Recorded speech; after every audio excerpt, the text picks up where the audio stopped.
I find the struggle for supremacy fascinating.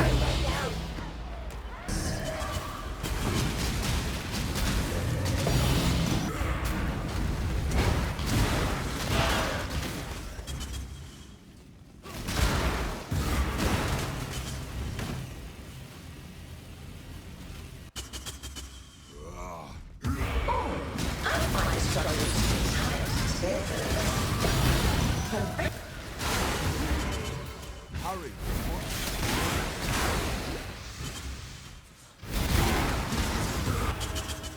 The fights must never end. One more for my collection. Two Hello and welcome, Exiles, to what will be the final video for the Frozen Legion Chieftain. This is going to be a bit of a guide. I wrote up some stuff in a PoB. Decent details, not full-on crazy, but enough that it should be able to break down the basics of the character. We ended up at level 95, roughly. We took down the Feared. I didn't end up trying to go for Ubers because really I just want to make another character and start trying new things, then spend a bunch of money to buy a bunch more boss fights, to then try to respec my Atlas to do Ubers. I said, nah, it's not worth it. I think we probably could do maybe 4 or 5 of them. I think we would struggle with Eater, Exarch, and probably struggle with Cirrus. I think we could do the others. It would be hard, have to play skill around them. I think it would be possible. Optimally, it could be even easier, you know, if I put more into the character, invest more, but I don't really want to mess around with that. I want to go into the next character. I had a lot of fun with this character, but there's other builds I want to do. There's a lot of cool new uniques I want to try to use, so I'm going to keep moving on. Now, this character, ultimately, we finally got a 6th link with the Cyclone Shockwave setup, which helped out a decent amount.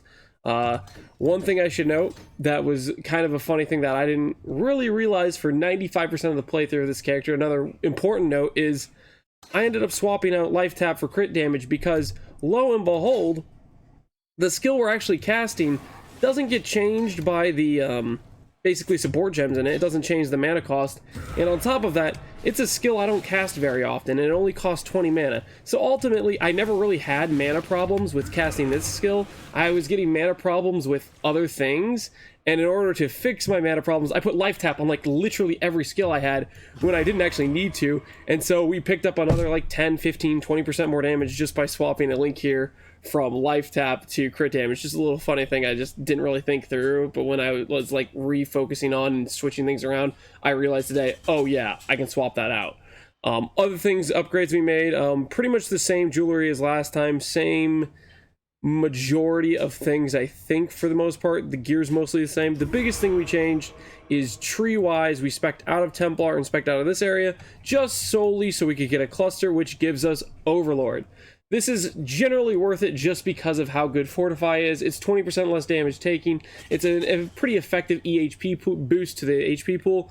And ultimately, we got a little bit more damage as well, thanks to some levels, and thanks to getting our crit fixed a little bit closer to 100%. We're basically about there once you consider brittle on enemies and all that sort of stuff. Our character, I'm pretty happy with. I think maybe there's an argument for maybe making a Slayer version of the character where you get 8 base crit on which is a big improvement for a 5 base crit weapon. I think there's some arguments for Inquisitor. I think there's a few different variants that could end up being pretty decent. I was pretty happy with my version of Chieftain, where we have some decent Fizz mitigation without having determination, along with occasionally we get 100% gain Fizz's extra fire, which means we have that much more potential to actually do a one-shot on Guardians and stuff. If you time it, you probably can one-shot most Guardians in the game. There are some that you might miss the one-shot if they get up against the wall and not only your clone spawn, stuff like that happens, but ultimately it's still really fun to just see those Guardians just die that fast with a skill that was largely thought would be kind of dead on arrival. And I would have to say this skill's been a lot of fun and I've enjoyed it, and maybe you will too. It's a bit of a weird playstyle, not for everyone, but that's okay. Now let's go ahead and look at the PoB real quick here. I went ahead and wrote up just a really brief note section basically talking about, hey, what's the Frozen Legion, what's it all about, what I did for leveling, mandatory items. Pretty much I wouldn't play this build if you can't get a Moroyarki. If it shoots up way in price, I wouldn't recommend it. My budget, I put about 15 to 20 divines in this character, so if that's roughly, if you want to get similar results to what I have here, that's what I invested in terms of rare, in terms of alt quality pulverized, in terms of the Moroyarki cost me 3 divines, stuff like that. Roughly around 15 to 20 vines when I added it all up. Also, we have recommendations on flasks. Gem links, I just basically said, hey, check out the PoB skill section. It'll have all the gem links I have in this character right there.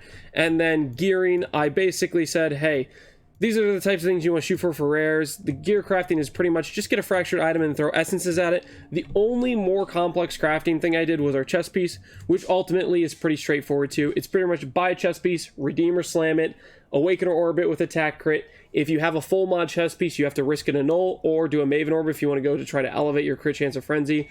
I had to risk a Maven Orb. Normally, it's an unlikely outcome that you'll get 6 mods. If you get a 5 mod outcome, if it's 3 prefix, 2 suffix, you just do a Ferric Links Alpha, a Beastcraft, which transfers one of the prefixes to a suffix, and then you're good to go. Or if it's 3 suffixes, 2 prefixes, great, you're good to go. All you do then is a simple suffixes can't be changed, Reforged Caster. This guarantees a +1 additional curse. That's how I got the chest piece I have with Frenzy, Curse, and attack crit. And then next thing you know, Benchcraft on life, you're good to go. Nothing too crazy there, and then just a little bit miscellaneous information. I also took the time to put together some leveling trees for the character, and that's kind of what this looks like. If you go through them all, that's pretty much what it is. This isn't necessarily the most optimal like series of leveling or how you do the passives.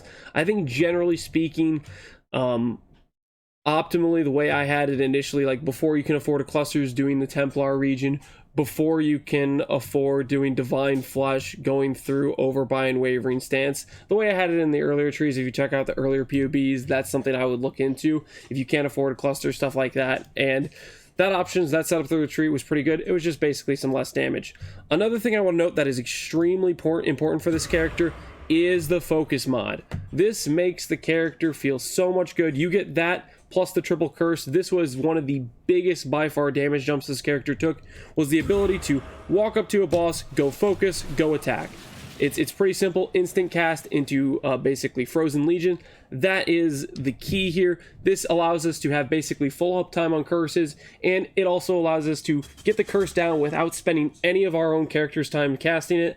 Focus mod was fantastic here, and I would just make sure you have it on life tap so that way you can afford the mana cost of all 3 of these curses going down on a boss at once. That was probably the biggest damage upgrade this character took during the entire playthrough of the character. So hopefully I've explained the gear, the basics of this character, and one last time I'll go ahead and do one more map showcase just so you guys can see it as I play it. We'll go ahead and do, why not, we'll do a Drox, see what he's got for us. LE weakness, we're not really, oh, LE weakness overcapped. I'll just go with whatever this one is. Gain life is extra, that's a little bit troll. I'm just gonna roll over that. I would rather not deal with that. Less recovery rate, that's also a mod I don't want to do. Okay, this is better. Monsters blind on hit. Temp chains. Okay, come on, stop trolling me. Alright, there, that's better. Less armor, fizz reduction, more monster life, that's fine. I don't really like playing maps with temp chains, and I could go without getting basically LE weakness on my character because we're barely overcapped. Our LE weakness is capped by endurance charges. In the PoB, I don't know why.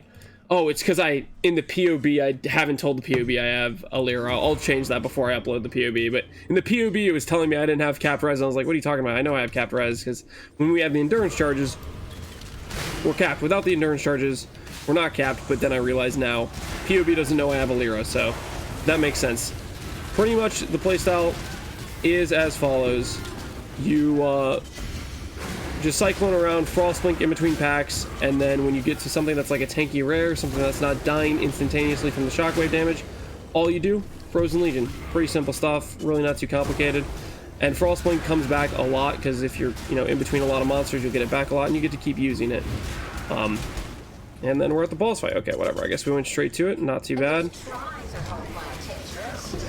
Okay, I guess, oh, he dodged us, that's cool. You can notice this guy didn't get the curses because he dodged us, and we deal a lot less damage to him comparatively to the guy who got cursed, even though he was outside a lot of the basically Frozen Legions there. I like getting Elder Slayers though. We just dropped 2 of those in a row, I guess. So then he spawns focus into basically the triple hit. Even though he's more monster life, we'll instantly phase him, no big deal there. Just go ahead and chill this thing down, wait for him to... Is he DPS again? Yeah, he's DPS a little again, so... Maven wants to try to heal him. One of the nice things we got is the life mastery now has on its, what's it called?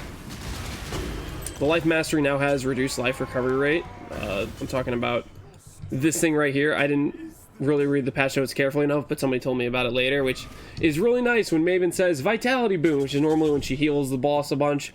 Now she heals half as much. It's kind of just a counter to Maven. If you're not really doing Maven content yet, don't waste a passive point on it, but later on it's pretty nice. So that is a showcase of what the character looks like in its current final form. You could obviously take this gear to a better place. Say you wanted to upgrade this character. Obvious upgrades I can think of is getting Fizz taken as on both our helmet and our body armor. That would be something you could go for. You could obviously go for more levels and spec for higher end gear than what I have here. Ultimately, my gear, it's just kind of mid-tier. It's what you can get that's going to be pretty good, but you're not really pushing the boundaries of DPS or pushing the boundaries of power on this character, because it's just fractured gear that I chucked essences at. This is never going to be the most optimal gear setup. Obviously, you could go for higher tiers of basically the Eldritch currency. All my Eldritch currency tiers are the first tier, the lowest tier possible. But I just found stuff that I thought was decent, and I rolled with it. The only main important one that you definitely want for sure is CDR and Brittle Ground. The other ones are kind of optional, which you can roll through. Well, you probably want Fire Exposure, stuff like this. It can be upgraded, but ultimately, I never felt the need to do so. I was just having fun playing the character. Something that you can do if you want to push Ubers. Go for Awakened Gems, go for better gear than I did here. You'll be able to upgrade past that, but I enjoyed this much as far as it took me to Feared, and on to the next character. Thank you as always for watching. Hopefully you've enjoyed this build, and take care, Exiles. Peace out.